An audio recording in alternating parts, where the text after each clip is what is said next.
foi, galera? Curtam os vídeos e inscrevam-se no canal.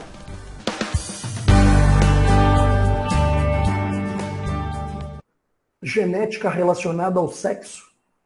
Portanto, são as heranças cujos genes estão localizados nos cromossomos sexuais. Então, o objetivo da reprodução, claro, é a perpetuação da espécie. E, logicamente, que genes localizados nos cromossomos sexuais são importantíssimos para a determinação do sexo, certo? Nós temos aqui o sexo genético. Sexo genético é aquele determinado pelo cromossomo. Claro, na fecundação, quando o espermatozoide encontra o óvulo, juntamos os genomas e a gente tem aí, portanto, a definição sexual XX, XY. Sexo gonádico. Gonádico, de gônadas. Gônadas são glândulas produtoras de gametas, testículos e ovários, né? Nos vários grupos animais. Sexo gonádico, determinado pela presença de gônadas. Gônadas, testículos e ovários. Então, a presença destas glândulas define o tipo de sexual. Também o sexo genital. Como a criança nasceu, a genitália masculina ou genitália feminina, claro, determinado como macho ou fêmea, né? Às vezes existem alterações que são mutações cromossômicas ou gênicas, né? Principalmente gênicas, e que afetam a formação da genitália. Então, sexo genital. Sexo somático é o corpo, o desenvolvimento das características secundárias sexuais. Por exemplo, o desenvolvimento de musculatura mais volumosa, quadril mais estreito, né? Traços mais cortados, desenvolvimento de barba, de pelos pelo corpo, são características secundárias masculinas. Já o desenvolvimento de seio, quadril, cintura, né? Formas mais torneadas, são típicas do sexo feminino. Então, seria a determinação do sexo somático. Soma, em latim, significa corpo. Sexo psíquico, determinado pela percepção de cada um, que cada um tem de si. Como assim? Você se sente homem, você se sente mulheres. Nós vimos vários casos, né, em programas de televisão e tudo mais, até novelas, em que a pessoa mostrava um quadro desse, uma menina, e não se sentia mulher, se sentia internamente como masculina, e aí os problemas, os conflitos, os problemas emocionais e sociais, tá? Mas é o sexo psíquico. E ainda o sexo social, como a pessoa se apresenta diante da sociedade. Nasceu homem, sexo masculino, cromossômico, e aí se apresenta vestido de mulher, travestido. Determinação genética do sexo, claro, depende da fecundação, né? O homem, você tem aqui, forma os machos, não só o homem, né? Formam gametas de dois tipos, porque nós temos o sistema XY, e acontece que 50% dos gametas masculinos são tipo X, ó. São 23 cromossomos num espermatozoide. 22 autossômicos e um sexual. Outros 50% dos gametas são tipo Y, portanto, 22 autossômicos mais o sexual Y. Tá? As mulheres formam gametas 100% tipo X. 22 autossômicos mais X, certo? Então vamos fecundar. Se o gameta X do homem encontra o X da mulher, nós temos aqui 23 mais 23, 46 cromossomos. Gente, eu estou escrevendo dessa maneira. 44 autossômicos mais 2 sexuais. A escrita do cariótipo humano, né, o oficial, é 46,XX, cariótipo feminino. Mas por que eu escrevi assim? Para diferenciar os autossômicos dos sexuais. Se X encontra o outro tipo de X aqui da mulher, bom, deu menina, né? 46 cromossomos, tipo XX. Agora, se Y encontra X, então você tem essas duas opções. Lembra que nos problemas de genética, quando se pede um casal, probabilidade de gerar filhos, meninos com tais características, você multiplica meio do sexo. Está aqui, exatamente aqui, mostrando que 50% das possibilidades são de meninas, 50% de meninos. Por isso a gente multiplica por meio do sexo na hora do problema de probabilidade. Determinação genética, nós temos na natureza vários tipos de sistemas. Então, o sistema humano, o sistema dos animais, grupos animais, principalmente mamíferos, mas os grupos animais praticamente todos, muitos insetos, inclusive, além dos mamíferos, se utilizam do sistema XY. Esse sistema nós já conhecemos muito bem.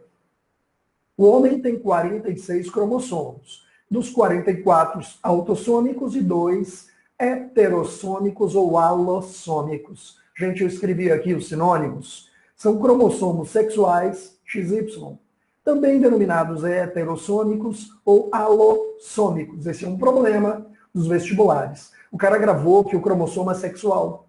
E aí aparece lá, cromossomos alossômicos têm tais características. E aí ele não identificou. Cuidado com isso, esse é um dos problemas, quer dizer, um dos poucos problemas da biologia em si, que é a nomenclatura variada, né? Então, onde o homem é considerado sexo heterogamético, hetero, diferente, gametas diferentes, falamos no slide anterior. O homem forma gametas tipo X, gametas tipo Y, 2 tipos. Você pode ver que o sexo da criança, então, é determinado pelo gameta masculino. Observando a mulher, 44 autossômicos e o par sexual, ou heterossômico, né, que está aqui representado, XX. Então a mulher só forma um tipo de gameta. Existe um sistema parecido com o nosso, que é o sistema X0. Gente, 0 é ausência de Y. É a mesma coisa na relação de reprodução, mas não tem o sistema, não tem o cromossomo Y. Mariposas, gafanhotos, percevejos, né, e outros animais, insetos de maior porte, macho com 23, fêmeas com 24. Observe, 22 são autossômicos e um é alossômico, heterossômico ou sexual. No macho, claro, né? Ausência de Y, mas a relação é a mesma. Na hora que um macho forma gametas por meiose, tem gameta que leva um cromossomo X, tem gameta que vai sem cromossomo X, então ele tem um cromossomo a menos. A depender do gameta que fecunde, logicamente que vai dar macho ou fêmea. Relação igual ao sistema XY, porém caracterizado pela ausência de Y. Alguns grupos animais, como aves, as galinhas, apresentam isso. Alguns poucos grupos de répteis também. Mas olha só, ZW, por que ZW? Que letras são essas? Na verdade, o Z e o W é uma maneira de diferenciar do XY. Eu não poderia usar as mesmas letras porque iria confundir um sistema com o outro. Oh, mas como funciona? Esse sistema é exatamente ao contrário do nosso. No nosso, o macho é heterogamético e a fêmea é homogamética. Aqui é o contrário. A galinha, a fêmea da ave, é que é heterogamética. Está aqui a fêmea, forma gametas tipo Z, gametas tipo W. O macho só forma espermatozoides tipo Z. Então quem define o sexo do pintinho aqui é o óvulo. Ainda existe, moçada, um sistema haploide-diploide. Que é isso? A ausência de cromossomo sexual. Esse grupo de insetos, as abelhas, são clássicos exemplos dessa herança. Você não tem cromossomo X, cromossomo Z, W, Y, não tem. O que define o sexo nesse grupo animal é o número de lotes cromossômicos. Se um indivíduo tiver um lote cromossômico, um conjunto simples de cromossomos, ele é macho. No caso da abelha, é o zangão. Se ele tiver 2 lotes cromossômicos, é diploide, é a fêmea. O zangão tem 16 cromossomos, ele é haploide. A rainha e as operárias têm 32. Olha como funciona. Se o zangão gera um gameta e ele é haploide, o espermatozoide também é haploide. Gente, não existe meiose no zangão. Na verdade, a produção de gametas é por mitose, é por diferenciação celular.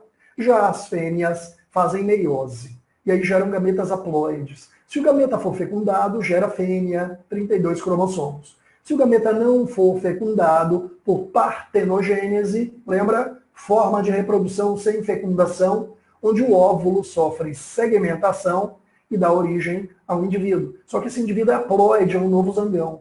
Está aí um sistema haploide-diploide. Então, 4 tipos de sistemas principais. XY, X0, ZW e ausência de cromossomos sexuais. Tá? O sistema haploide-diploide. Aqui, galera, temos o nosso cariótipo. Cromossomos autossômicos e sexuais representados na figura. Do lado esquerdo eu tenho uma figura, né, representando os 46 cromossomos da espécie. Do lado direito, eu tenho os pares de homólogos emparelhados. Né? Aqui é uma foto de um cariótipo humano de verdade, com coloração artificial. Par número 1, par número 2, 3, 4, 5, até o par 23. Repare que esse é um cariótipo masculino, né? Aqui o cromossomo X e o cromossomo Y. Claro que do lado esquerdo eu coloquei a figura porque você nota os cromossomos bandeados. Gente, o bandeamento é uma técnica de coloração dos cromossomos para visualização ao microscópio. Né? Utilizamos enzimas específicas, né? Corantes específicos, e este bandeamento é chamado de bandeamento de banda G. G do corante guiensa. Só para ficar mais claro, as zonas pretinhas são áreas mais concentradas de adenina e timina, e as áreas mais branquinhas são de maior concentração de guanina e citosina. Herança relacionada ao sexo. Né? Aqui nós temos 2 cromossomos representados. A figura é como é representada no projeto Genoma Humano. Aqui tem o cromossomo X e o cromossomo Y. Gente, eu não estou falando do sexo masculino. Mas não é XY? Tá bom, representados os 2 tipos de cromossomos humanos sexuais. Tá? O tipo X, que a mulher tem 2, e o tipo Y, que o homem tem 1. São os tipos. Comparação. Então, olha o que eu coloquei. Cromossomos alossômicos sexuais ou heterossômicos, X e Y, não apresentam pareamento perfeito durante a meiose. Quando os cromossomos se emparelham 2 a 2, o par sexual se emparelha também.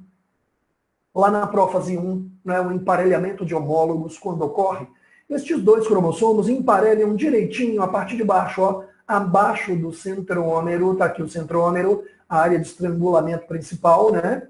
Abaixo do centrômero ocorre um emparelhamento. Genes alelos são encontrados nos cromossomos aqui, regiões homólogas. Se eu tenho um gene aqui para uma característica, eu tenho o alelo dele aqui no outro cromossomo. Então, genes localizados nesta região determinam uma herança chamada de herança parcialmente ligada ao sexo. Por que parcialmente? Porque ela se comporta como genes autossômicos, normalmente, mas eles estão nos cromossomos sexuais. Então, parcialmente ligado ao sexo. Agora, observe o cromossomo tipo X. Acima do centrômero, nós temos uma região que não tem homologia com Y. Esta é a região não homóloga do cromossomo X. Nesta região, encontramos vários genes que definem uma herança ligada ao sexo. Também pode ser descrita como herança ligada ao X. E também tem esta regiãozinha aqui acima do centrômero, o braço curto do cromossomo Y, que é a região não homóloga de Y. Os genes localizados em Y nesta região não possuem alelos, nesta região de X, tá bom? A herança localizada aqui é a herança restrita ao sexo. Há algum tempo atrás, essa herança era definida por genes denominados de genes holândricos. Mas não é mais não, Ainda se utiliza a palavra, mas está em desuso, tá bom? Mas a gente ainda encontra essa nomenclatura em questões de prova, em alguns livros, né? Mas é um termo em desuso. Por que holândrico? Porque andros significa masculino, holo é inteiro, todo. Aqui nós temos, então, herança sexual.